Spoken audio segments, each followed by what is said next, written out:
नमस्कार, स्वागत है आपका। मैं हूं तुषार शर्मा और इस वक्त आप देख रहे हैं हापुड़ हलचल। हापुड़ रेप मामले में पुलिस को बड़ी सफलता मिली है।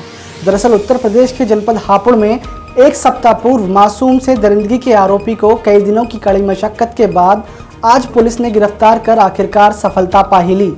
आपको बता दें, यूपी के गढ़मुक्तेश्वर से मासूम को घर के बाहर से बाइक सवार बदमाशों ने अगवा किया था। घटना के दूसरे दिन सुबह 3 किलोमीटर दूर बच्ची बेहोशी की हालत में मिली थी। पुलिस की 8 टीमें लगातार आरोपियों की तलाश में जुटी हुई थी, जिसके बाद विभिन्न राजनीतिक और सामाजिक लोगों ने जहां पुलिस की फजीयत खड़ी कर दी थी, तो वहीं पुलिस भी आरोपी की शिनाख्त कर उसे गिरफ्तार करने में जुटी हुई थी। कल गुरुवार अमरोहा में गंगा नदी के किनारे दलपत के हाथ का लिखा एक फर्जी सुसाइड नोट मिला था, जिसमें दलपत ने लिखा था कि पुलिस उसका एनकाउंटर करना चाहती है। इससे बचने के लिए वह नदी में कूदकर जान दे रहा है। पुलिस को गुमराह करने के लिए आरोपी ने गंगा किनारे अपने कपड़े और सुसाइड नोट छोड़े थे। आज पुलिस ने आरोपी को कड़ी मेहनत के बाद गिरफ्तार कर लिया है। इस वक्त हम खड़े हैं जनपद हापुड़ के गढ़कोतवाली में, जहां पर पिछले 10 दिनों से एक दरिंदगी का आरोपी दरिंदगी कर फरार हो गया था।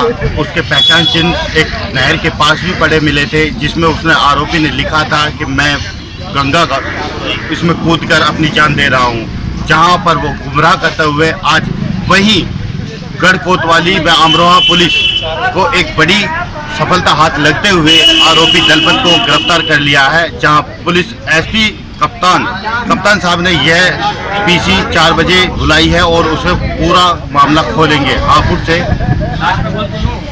पुलिस जब पूछताछ के लिए आरोपी को घटनास्थल पर लेकर गई, तो वह आरोपी ने पुलिस से बचकर भागने के लिए पुलिसकर्मी की पिस्टल छीनी और पुलिस पर फायर करने की कोशिश की। जवाबी कार्रवाई में पुलिस ने फायरिंग की तो एक गोली आरोपी दलपत के पैर में जा लगी। गोली लगने से आरोपी दलपत घायल हो गया। फिलहाल पुलिस द्वारा आरोपी को उपचार के लिए अस्पताल में भर्ती कराया गया है, जहां पर उसका इलाज चल रहा है। गढ़ थाना मुक्तेश्वर के अंतर्गत 6 तारीख को एक 6 वर्षीय बच्ची को एक व्यक्ति बहला फुसला के ले गया था अपनी मोटरसाइकिल पे। इस पूरे घटना के बाद पुलिस तुरंत स्विफ्ट एक्शन किया। पुलिस ने FIR दर्ज किया। उसके बाद पुलिस खोजबीन में लग गई थी। दिन भर रात भर सर्च चला। सर्च के बाद सुबह 7 बजे 7 तारीख को सुबह पुलिस ने उस बच्ची को रिकवर किया। उसे तत्काल अस्पताल भेजा गया, जहां पे उसका इलाज पहले CSC में, उसके बाद उसे रेफर कर दिया गया मेरठ में। उनका इलाज वो उपचाराधीन है और वो अभी बच्ची ठीक है, सकुशल है। इसके तत्काल बाद से पुलिस इस पूरे घटनाक्रम में रिकवरी के केस में जुट गई। उस व्यक्ति को पकड़ने की कोशिश के क्रम में उसमें हम लोग एक एक करके सारे क्लू लेते गए।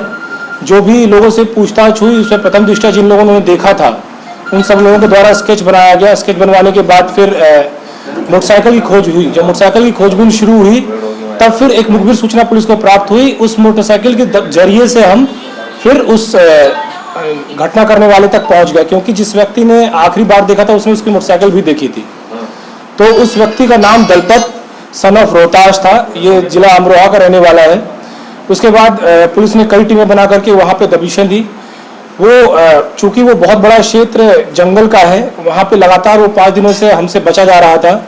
लेकिन आज सुबह हम लोगों ने मोहम्मदपुर उसके गांव के पास के एक जंगल से उसे गिरफ्तार कर लिया गया। उस वक्त भी उसने बहुत रेजिस्ट किया और गुत्थम गुत्था भी हुई है पुलिस के साथ। उसको रिकवर करने के बाद पुलिस जब लेकर के आई है, अभी तत्काल तुरंत सूचना प्राप्त हुई है कि जब पुलिस पूछताछ के बाद उसे लेके गई थी घटनास्थल पे, जहाँ पे वो पूरा उसने कुकृत्य किया था, वहाँ पे उसने एक पिस्टल छीन करके भागने की कोशिश की, फायर भी किया है संभवतः। मैं उससे बहुत ज़्यादा अपडेटेड नहीं हूँ क्योंकि घटना तुरंत की है।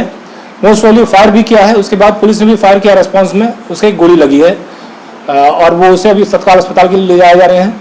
और इस पूरे घटनाक्रम के लिए जो पूरी टीम ने काम किया, अथक मेहनत की, इस पूरी टीम को मैं इनाम की भी घोषणा कर रहा हूँ। तो सर, एक सुसाइड नोट मिला था इस मामले में, तो उस सुसाइड नोट की क्या वैलिडिटी है, क्या कल शाम के आसपास, कल लगभग 3 बजे के आसपास एक सूचना प्राप्त हुई कि गंगा के किनारे दलपत के कपड़े, उसके ID कार्ड्स, उसका सुसाइड नोट पड़ा हुआ है। वो देख करके जब हमने उसे पढ़ा तो हमारे मन में एक संशय था। दोनों चीज़ें थी, हम लोग 100% श्योर किसी भी तरफ नहीं थे। ऐसा भी था उस पर बहुत ज़्यादा पुलिस प्रेशर है, तो वैसी स्थिति बन रही थी। जो अभी उसके अरेस्ट के बाद जो मैंने थोड़ी बहुत पूछताछ की है उससे मुझे ये बात पता चली कि उसने एक्सेप्ट किया कि मैं ऐसा सुसाइड के एंगल को भी सोच रहा था। लेकिन फिर जब पूछताछ में पूछा कि तुमने सुसाइड क्यों नहीं किया, तो उसके एक सहयोगी जो उसके अभी तक हेल्प कर रहा था, एक व्यक्ति उसके जो परिवार से, पत्नी के परिवार की तरफ से लगता है बहुत दूर का रिश्तेदार है, एक बहुत ही दूर गांव से, वो उसकी हेल्प कर रहा था। जंगल में उसे छिपा के रखा था, उसने 1-2 दिन उसे खाना भी खिलाया है। हम उसकी गिरफ्तारी करेंगे अभी। तो उस व्यक्ति ने उसको कुछ बोला कि तुम अब सुसाइड करने से अच्छा है कि पुलिस के पास चले जाओ या फिर जंगल में छिप जाओ। तो उसने बोला जंगल में छिपना संभव नहीं है, हर तरफ पुलिस है और इस तरह से बच पाना संभव नहीं है। इसलिए वो पुलिस के एनकाउंटर के ही डर से फाइनली उसने ये डिसाइड किया कि मैं हाजिर होऊंगा। और फिर उसने अपने परिवारजनों को अभी सूचित किया था। और जब तक हम लोग को सूचना मिल पाई, जब तक हम लोग वहाँ गए हैं, फिर गुत्थम गुत्था हुई है, सारी चीज़ें हुई हैं, उसके बाद फिर वो अरेस्ट किया गया है। ऐसी तमाम खबरों के लिए बने रहिए हमारे साथ।